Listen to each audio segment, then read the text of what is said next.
Well, thank you again, Beth Neville.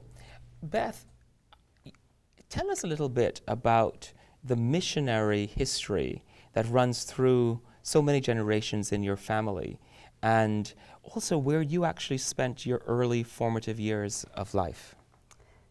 I was born and grew up in Japan because my parents were missionaries. My father grew up in China as a child of Presbyterian missionaries, and his father also lived in China as a young child because his father was a missionary to China. So I would have, my cousins who are missionaries, I have some cousins that are missionaries, are fourth generation missionaries, Presbyterian missionaries. And so this is dating back to the 1800s, Yes. at least. Yeah. I should know the date, but I don't. Well, probably the mid-1800s.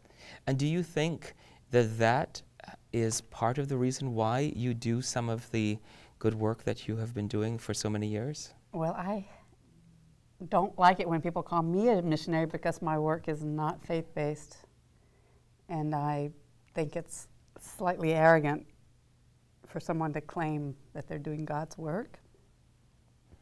And actually my father thinks the same thing. He was in Japan for 20 years and recently said to me, what were we doing there? Telling people how to live, what to believe.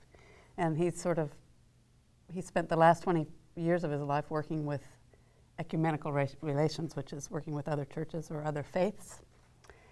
So I think that I don't have the church is not in my work in that way at all, but I don't know if these kinds of values or sensibilities are bred into one, but the older I get, the harder it is for me to deny that had something to do with what I do now. Yes. Now, before we talk about this passion, you had a previous passion that was quite creative. Tell us a little bit about that. I'm very jealous of Maxim's tailor because that's what I used to do. I used to be a tailor.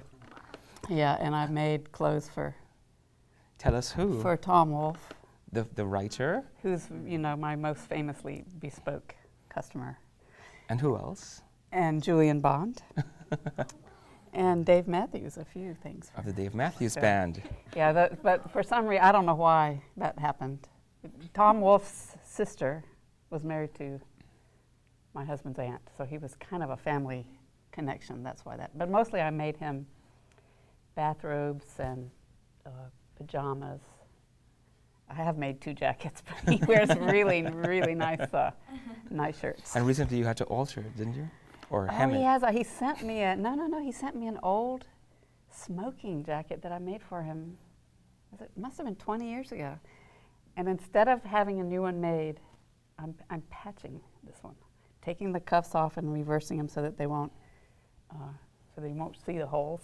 But I'll have to put little elbow patches on. Well, but he loves it so much. That's what's so great about him. He loves his clothes.